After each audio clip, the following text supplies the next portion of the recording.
semana em Dubai, nos Emirados Árabes, o presidente, como a gente viu aí, já viajou, antes visita a Arábia Saudita e o Catar. E qual o papel o Brasil deve desempenhar, né, nesse Fórum Mundial sobre Meio Ambiente? Quem responde é o embaixador Rubens Barbosa, presidente da Abitrigo. Um prazer estar com o senhor novamente. Obrigado por se juntar a nós. Fica aí a pergunta, então. Qual vai ser o papel que o Brasil deve desempenhar na COP28, embaixador? Olha, boa tarde a todos. Pelo que a gente tem ouvido de fontes do governo, o Brasil vai desempenhar um papel construtivo de criar pontes, de fazer propostas e tal, nas três áreas, né, que vão ser o foco da reunião da COP 28, lá em Dubai. Então, eu acho que o Brasil tem condições de fazer esse papel, né, construtivo, tanto na área do financiamento, que é um dos principais, né, pontos da agenda, quanto também na questão do metano, né, da redução das quantidades de metano. O Brasil vai propor a criação de um fundo para a preservação de florestas. Então, eu acho que vai ser um papel bastante construtivo. O presidente Lula tem dito e cobrado bilhões de reais dos países em desenvolvimento ou desenvolvidos para ajudar a gente nessa tarefa aqui. Os nossos acordos e compromissos globais realmente prevêem redução de metano e também redução de CO2, desmatamento zero, enfim, todas essas questões. Mas, de qualquer forma, quando esses encontros terminam, embaixador, a gente fica perguntando qual é o plano mesmo, porque uma coisa é você assinar os compromissos globais, outra coisa é cobrar uma agenda de realização. Isso ainda vai ser um problema, assim, tipo, comprometer-se, fazer, ser cobrado, colocar em prática aí, se for sanções ou se for pagamentos por serviços ambientais, mas a gente tem visto pouco isso. Você está falando em termos internacionais, Isso, né? em termos internacionais.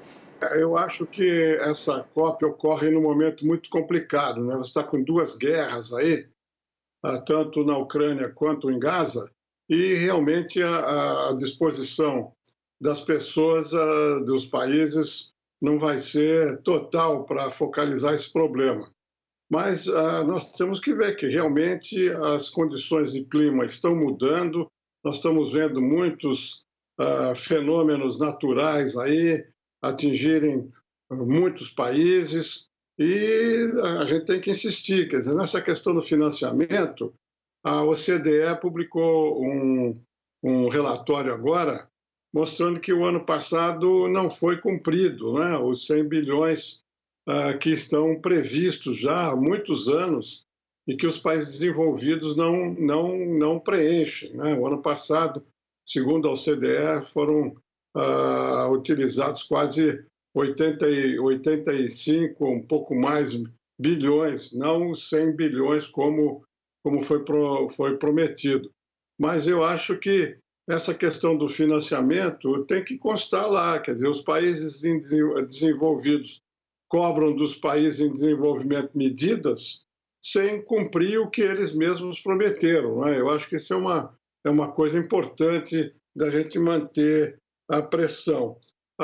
Outro tema importante que vai ser discutido lá, e que é curioso, porque vai ser discutido em Abu Dhabi, né, no Oriente Médio, que é grande produtor de petróleo, é a questão da redução gradual dos combustíveis fósseis, né? Isso está na agenda, mas a gente não vê também uma redução importante no curto prazo. Mas eu acho que a pressão tem que ser mantida, porque nós estamos vendo aí a deterioração crescente, né, das condições climáticas e o efeito que isso tem sobre o planeta. É verdade. E também tem algumas dificuldades aqui no continente sul-americano, né? A Bolívia tem uma certa dificuldade de fazer um tratado mais rigoroso de desmatamento zero. Naquela reunião, naquela cúpula da Amazônia, isso ficou muito claro, as divergências que a gente enfrenta aqui no Sul. Ademais, tem o presidente da Argentina, o presidente eleito, que também tem uma certa dificuldade de se adequar às exigências do Acordo de Paris, mas eu acho que, voltando agora para a Argentina, parece que o Milei anda mudando um pouco o discurso conforme o senhor previu. Mesmo antes de assumir, a gente já está vendo algumas sinalizações de que a coisa não era como na campanha. Já convidou o Lula, já está sinalizando para o mercado, e parece que a coisa vai caminhando bem, né? Uma coisa é a campanha, né? Como eu falei, uma coisa é a campanha, outra coisa é o exercício do governo, não é? É muito complicado tudo isso, né? O Milei já se deu conta, né, que a crise econômica na Argentina é muito mais profunda, né, do que na maioria dos países. E isso requer um mínimo de coordenação para que ele possa aprovar essas medidas, né? E todas as bravatas, né, que ele fez em termos de comércio exterior, eu sempre achei que era muito difícil cumprir, porque ele precisa do comércio exterior para ter reservas, né? Então não tem como, né? Mas e agora foi muito positivo, eu acho, esse convite que ele fez ao presidente Lula. Não sei se o presidente vai ou não, mas eu acho que é importante ele ter feito esse gesto. A ministra do Exterior, futura, veio aqui ao Brasil, conversou com as autoridades brasileiras. A geografia não vai fazer com que o Brasil se afaste da Argentina e vice-versa. Nós temos que conviver e, da maneira melhor possível, aproveitar essa vizinhança. E vamos torcer para que as medidas que vão ser implementadas lá na Argentina tragam de volta o crescimento, porque isso beneficia o Brasil também. Então, nós temos que torcer para que o que eles estão fazendo lá dê certo. E se a gente puder ajudar, vamos ajudar. Bom seria se o presidente fosse, né, embaixador? Me ouve? Seria bom o presidente Lula ir à posse, né? Eu não tenho informações. Eu acho que deveria ir. Agora, isso é uma decisão política que cabe ao presidente, né? Agora, uma outra questão. O presidente viajou hoje, ele passa na Arábia Saudita, passa no Catar.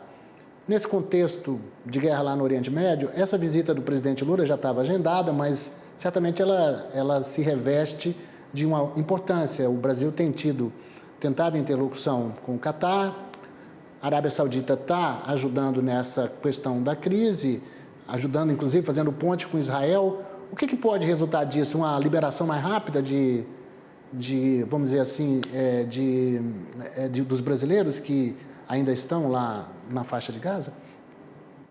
Olha, ele deve mencionar isso também, mas eu acho que não depende desses países, né? A decisão de liberação dos brasileiros lá de Gaza já saíram todos, né? Agora são da Cisjordânia. E vai depender de Israel, vai depender do Egito, né? Não depende desses países que ele está visitando.